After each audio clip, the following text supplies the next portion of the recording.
ಮಾ ಊಹ ಮೋಹ. ನಮ್ಮ ಸ್ವರೂಪವನ್ನ ಸತ್ಯವನ್ನ ವಿಚಾರ ಮಾಡ್ಲಾಕ ಬರ್ಲಾರ್ದಂಗ ಮಾಡಿದ್ದೆ ಮೋಹ.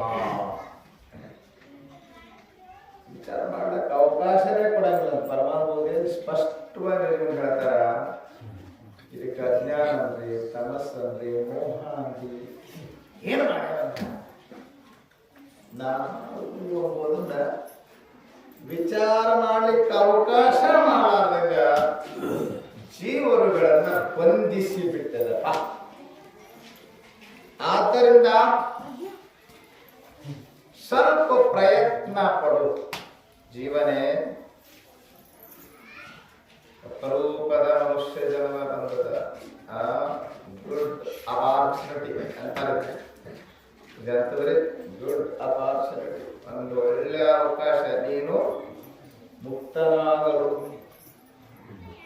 ಈ ಕಾಮ ಕ್ರೋಧಾದಿಗಳಿಂದ ಬಂಧಿತನಾಗಿರ್ತೀಯ, ಅಜ್ಞಾನ ಮೋಹಾದಿಗಳಿಂದ ಬಂಧಿತನಾಗಿರ್ತೀಯ, ಆಶಾಪಾಶಗಳಿಂದ ಕಟ್ಟಲ್ಪಟ್ಟಿದ್ದೀಯ. ಎಲ್ಲದರಿಂದ ಬಿಡುಗಡೆ ಆಗಲಿಕ್ಕೆ ಒಂದು ಸ್ವಲ್ಪ ಜ್ಞಾನ ಬೇಕಾಗಿದೆ ಅಷ್ಟೇ.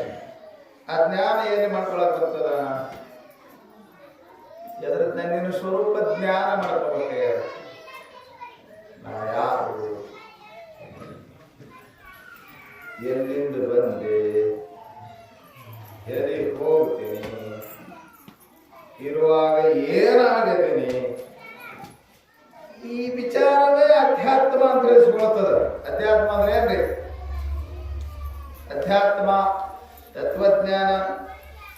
ಈ ಪ್ರಶ್ನೆಗೆ ಉತ್ತರ ಕಂಡುಕೊಳ್ಳುವುದೇ ತತ್ವಜ್ಞಾನ. ಇನ್ನೇನ್ರಿ ತತ್ವಜ್ಞಾನ? ಏನಂದ್ರೆ ನಾನು ಯಾರು, ಎಲ್ಲಿಂದ ಬಂದೆ. ಯಾರೋ ಒಂದು ಹಾಡನ್ನ ಹಾಡ್ತಿರೋದು ನೀವು.